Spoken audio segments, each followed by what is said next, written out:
Salut, ici Bastien Diaz et bienvenue sur La Route. C'est déjà le 4e épisode de La Route. Moi, Bastien, coureur lambda, je découvre avec vous ces histoires incroyables, ces courses légendaires et ces personnes exceptionnelles qui participent à une chose, développer ce sport qu'est la course à pied. Et toutes les 2 semaines, je sors un nouvel épisode et vous êtes de plus en plus nombreux à rejoindre La Route, alors merci. Pour l'épisode d'aujourd'hui, on s'attaque à un monstre de la course à pied et à peut-être, et ça fait souvent débat ce genre de phrase, la plus grande athlète de tous les temps. Vous êtes sur La Route, c'est le 4e épisode, Paula Radcliffe, la reine d'Angleterre.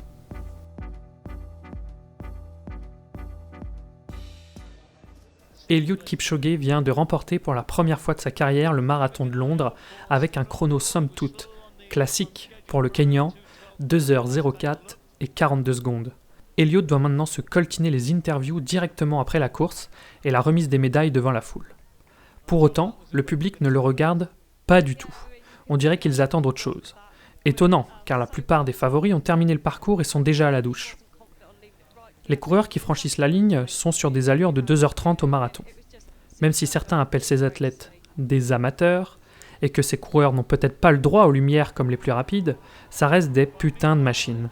2h30 au marathon, c'est du 3 minutes 33 au kilomètre ou 18 km/h, comme vous voulez, rythme que certains auraient du mal à tenir à vélo.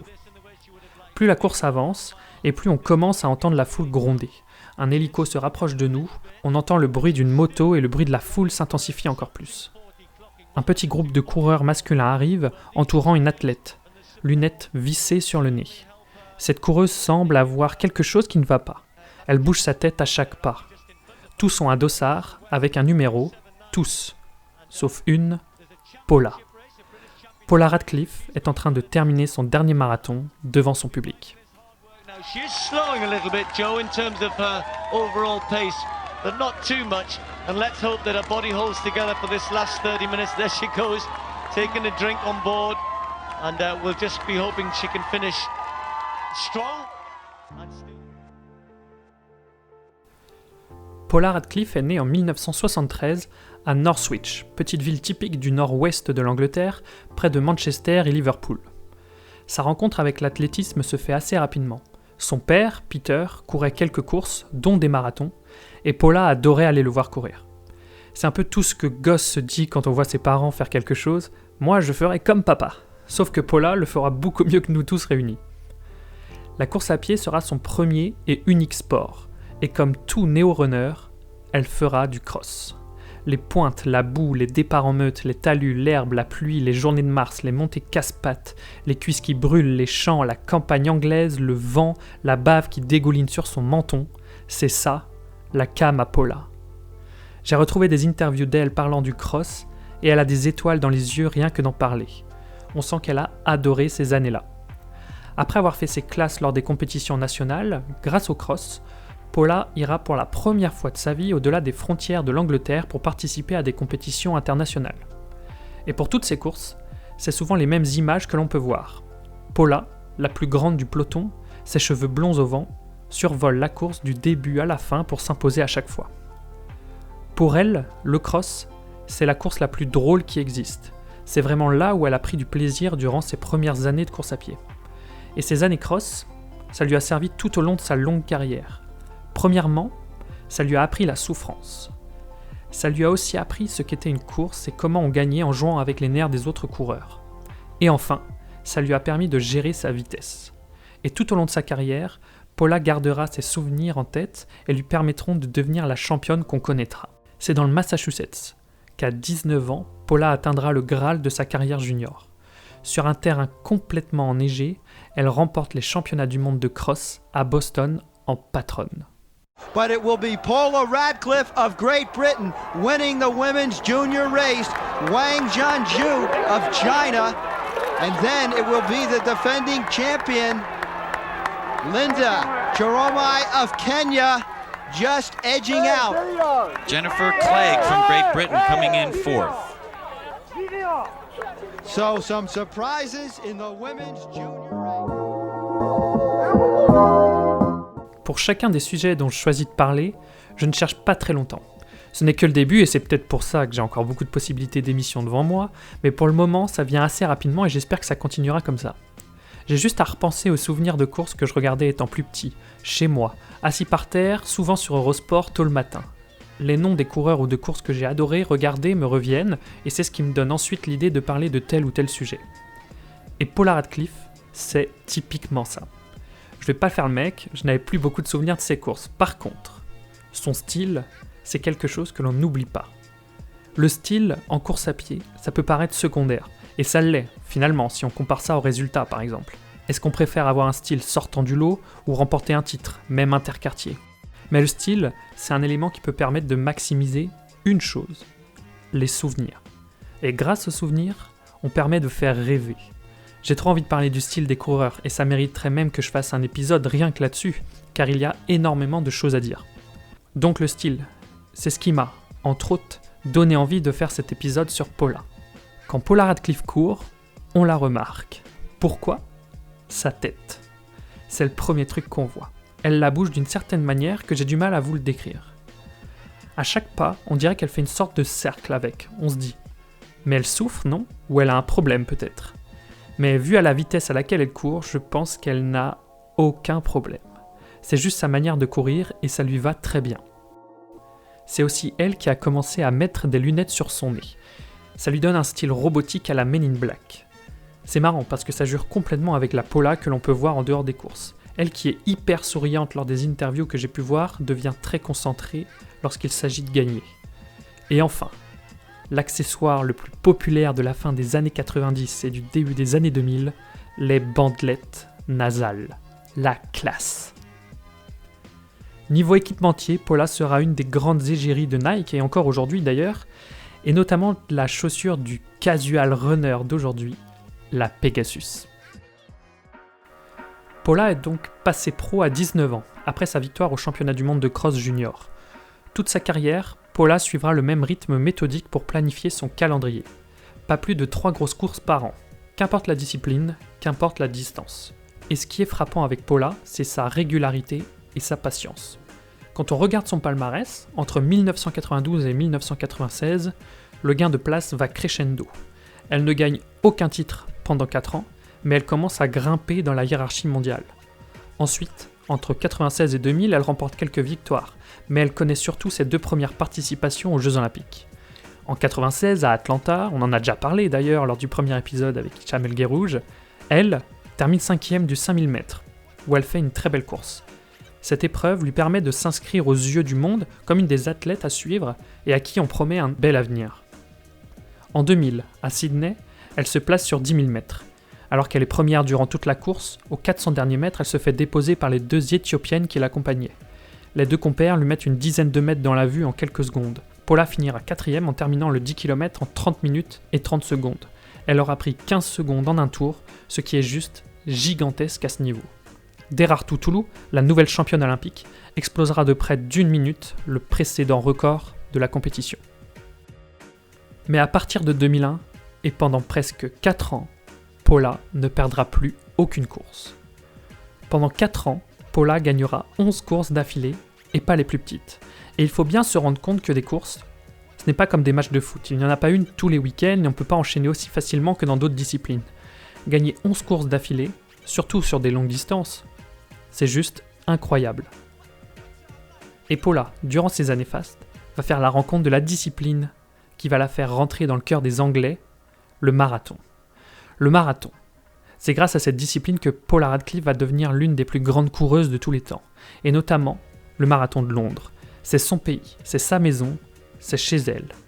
Et comme on l'a vu, elle avait l'habitude d'aller voir son père courir cette course, qui, pour beaucoup, est l'une des plus belles courses sur route qui existent. Et pour son premier, en mars 2002, alors qu'elle n'en a jamais couru, elle va mettre tout le monde d'accord. Alors que les hommes courent en groupe de 20, Paula, elle, sur la course des femmes, a décidé de faire péter tout le monde dès le début. Au bout de 15 minutes de course, elle est toute seule, avec la lièvre, pour son premier marathon. Impressionnant. Pour vous dire, dans les autres filles qui la suivent, il y a Derartu Tulu, c'est elle qui l'avait donc battue sur le 10 km de Sydney. Le plateau est plutôt très bon, mais Paula n'en a rien à foutre. Paula, lunettes et sparadrap sur le nez, s'en va vers sa première victoire au marathon de Londres en 2h18 et 55 secondes. C'est du 3 minutes 17 au kilomètre ou un peu plus de 18 km/h. Le commentateur dit en rigolant qu'il respectait déjà son père qui l'avait fait en 3h15, alors Paula, vous n'imaginez même pas. Paula court son premier marathon en ce qu'on appelle le negative split. Sa seconde partie de course est plus rapide que la première partie. Et elle met 5 minutes dans la vue du record précédent. À ce niveau, ça représente 1,5 km. Un autre monde. 6 mois après, Paula décide de se placer sur le marathon de Chicago. Octobre à Chicago, il caille. Et Paula, même si elle vient du nord de l'Angleterre, ne prend pas de risque. Elle met un énorme bonnet bleu clair sur sa tête et part à la conquête du record du monde établi l'année précédente sur le même parcours par la Kenyane Catherine Ndereba. Contrairement à son premier marathon où elle avait accéléré crescendo tout au long de la course, Paula part cette fois directement à la vitesse visée pour battre le record. Elle gardera un rythme constant toute la course, 3 minutes 15 au kilomètre. Même son bonnet trouve qu'elle court trop vite. Avec le vent, au bout d'1h15 de course, elle le perdra. Paula battra de plus d'1 minute 30 le record du monde du marathon en finissant en 2h17 et 18 secondes. Et comme dit une célèbre pub, et c'est pas fini. Et non ma petite dame, comme je vous le disais, Paula éclate tout sur son passage durant ces années. On retourne à Londres en 2003, 6 mois après Chicago et son premier record du monde. Paula va remettre ça, mais chez elle cette fois. Tout est fait par les organisateurs pour qu'elle batte à nouveau ce record. Contrairement aux autres années, les femmes élites, les femmes les plus fortes au monde, vont partir seules, alors qu'avant elles partaient en même temps que tous les coureurs amateurs. C'est un petit peloton d'une vingtaine d'athlètes qui prend le départ du marathon dans le parc de Greenwich. Des lièvres hommes sont briefés pour qu'ils accompagnent Paula vers sa quête. Paula, dossard numéro 101, maillot rouge de haut en bas, naille Pegasus au pied et bien entendu, lunettes Men in Black et sparadrap sur le nez, est prêt à en découdre. Au début de la course, les 4 lièvres courent devant elle en formation pour que le moins de vent l'atteigne. Sauf qu'au bout de 3 minutes de course, il n'y a plus qu'elle qui les suit. Les autres filles sont déjà décrochées. 2 des lièvres se voient obligés de ralentir. Ils s'arrêtent presque pour pouvoir les accompagner. Paula, elle, court en 3 minutes 08 les kilomètres sur les 5 premiers kilomètres. Et si elle court le marathon à ce rythme-là, elle battrait son record de plus de 4 minutes. Niveau média, lors des marathons, on s'intéresse à chaque fois et la plupart du temps à la course homme, et les femmes sont souvent relayées au second plan. Et c'est aussi ça, l'héritage de Paula. Pour le marathon de Londres de 2003, alors même si c'est chez elle et que c'est réalisé par la télé anglaise, c'est la course que tout le monde attend. C'est une vraie tête d'affiche et tout le monde de la course à pied a envie de voir battre ce record. Paula est donc partie à fond. Elle passera aux 10 km en 32 minutes, à seulement 2 minutes de son record sur la distance, alors qu'il lui reste encore 32 km à courir. Tout au long de la course, là où la foule est la plus compacte, ça devient une hystérie. Tout le monde sent que Paula peut aller chercher un truc énorme. Et dès qu'elle passe devant cette foule, ça la galvanise. Et elle met des accélérations éclairs que même les lièvres ont du mal à contenir. Elle passe le 30e kilomètre en 1h36. Perso, j'ai même pas fini 21 km. Elle commence à lutter, vous vous en doutez bien. Sa tête bouge de plus en plus, on sent que c'est dur. Mais pour autant, portée par son public, elle en remet une couche, et notamment, et notez-le bien, en réalisant un 40e kilomètre en 3 minutes 01. La petite fille du nord de l'Angleterre franchit la ligne et explose le record du monde du marathon en 2h15 et 25 secondes. This improvement is being led. The record books are being rewritten by Britain's darling Paula Radcliffe. Into the mall, a huge reception for Paula Radcliffe. They came to see something special from the girl from Bedford, and she's produced it once more. It was a fantastic year last year. World Championships, European Championships, Commonwealth Games, gold medals on the track, a world record in the marathon in Chicago, but they wanted to see her do it in London, and she has produced the goods once more. Never mind, nobody else in the world as quick as her in female athletics. There aren't many men can run faster than this. Paula Radcliffe storming home to win the 2003 London Marathon. Watch the time, watch the clock. She's going to smash the world record. Absolutely incredible. 2 hours, 15 minutes and around 25 seconds. Paula est sur le toit du monde de la course à pied, mais sans le savoir, ses plus beaux titres sont maintenant derrière elle. Paula est d'ores et déjà une des plus grandes de la course à pied. Mais vous le voyez venir, il lui manque une chose, les JO. Et après 2003, il y a quoi ? 2004. C'est bien, vous suivez. Et 2004, c'est Athènes. Paula se placera sur 10 000 mètres et bien entendu sur marathon. Elle arrive en Grèce avec 11 victoires d'affilée, comme je vous le disais. Et on l'a vu, tous ensemble, 2 records du monde du marathon en 6 mois, et pas des moindres. Assez logiquement, c'est la grande favorite pour devenir championne olympique. Malheureusement, sa préparation est tronquée et quelques jours avant la course, un hématome bleu apparaît sur sa cuisse sans qu'elle puisse l'expliquer. Le docteur essaye de le lui ponctionner pour résorber cette blessure, mais rien n'y fait. Il ne disparaît pas complètement. Elle prend alors des médocs pour faire passer la douleur. Et elle en prend visiblement pas mal, ce qui a pour conséquence qu'elle ne peut ni boire, ni manger. Un peu chiant, quand un marathon olympique à réaliser et surtout à gagner. Elle se place quand même sur la ligne, mais elle déclarera qu'elle ne savait même pas où elle était. Alors qu'il fait une chaleur terrifiante au départ, à marathon, Paula claque des dents tellement elle a froid. On va pas épiloguer sur le marathon, son marathon sera un calvaire, et elle devra abandonner au 36e kilomètre. C'est la première fois qu'on la voit comme ça. Elle pleure, elle s'assoit par terre. On sent qu'elle est complètement perdue et ça jure avec les images d'elle remportant des énormes victoires quelques mois auparavant. She'll never give up on it. She always wants it. She always wants a bit more. That's enough. Her Olympic dream is over. What a sad sight. She's been through so much these last few weeks. Things haven't gone her way, and today it really has been not what she wanted. That is so cruel for Paula. Well, not surprisingly, she tried again. 36 kilometers. She couldn't go any further. She didn't want to give up. She doesn't give up. Paula Radcliffe doesn't quit races. And there she is. Oh, what an awful sight. What a real disappointment. And there's Paula Radcliffe. Her Olympic dream is absolutely shattered. I just wonder whether we'll ever see her again in the Olympic Games. Et pour ces dernières minutes d'épisode, je voulais vous montrer aussi pourquoi des champions sont des champions. Paula, malgré son premier abandon de toute sa carrière pro, décide quelques jours plus tard, quand même, de se placer sur le 10 000 mètres, où, malheureusement, elle abandonnera aussi. Mais ce n'est pas le plus important, ça montre le mental qu'elle a. Elle veut gagner à tout prix.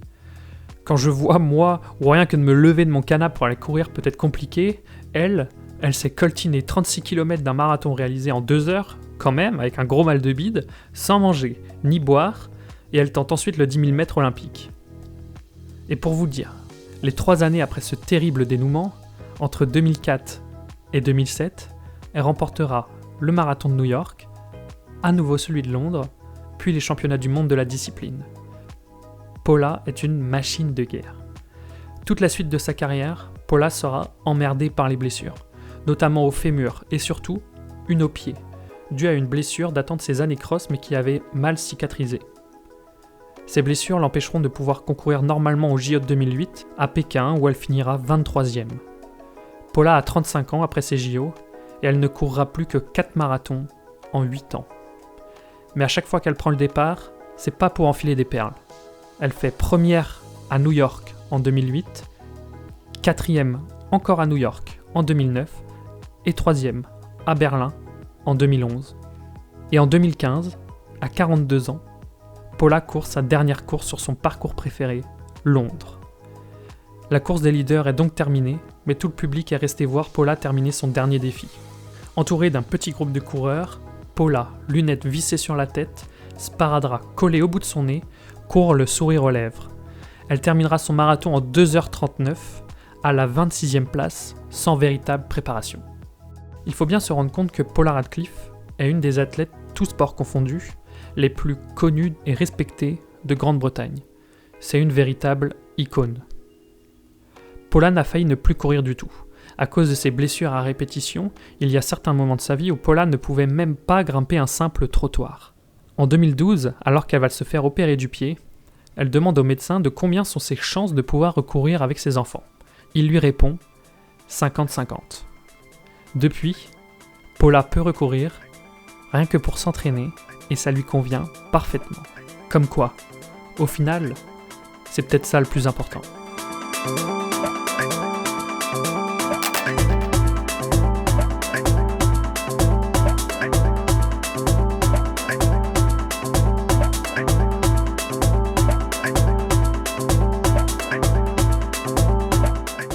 Merci à tous d'avoir écouté ce 4e épisode de La Route. Si vous aimez La Route et que vous êtes sur Apple, n'hésitez pas à noter le podcast. Vous pouvez aussi vous abonner pour être sûr de ne pas louper les prochains épisodes. Et si vous adorez La Route, n'hésitez pas à partager le podcast sur vos réseaux sociaux. Grâce à ce petit geste, ça permet de faire connaître le podcast au plus grand nombre, donc un grand merci. Et pour le prochain épisode de La Route, on découvrira tous ensemble l'une des courses les plus controversées qui n'ait jamais existé. À dans 2 semaines, profitez du beau temps, ciao.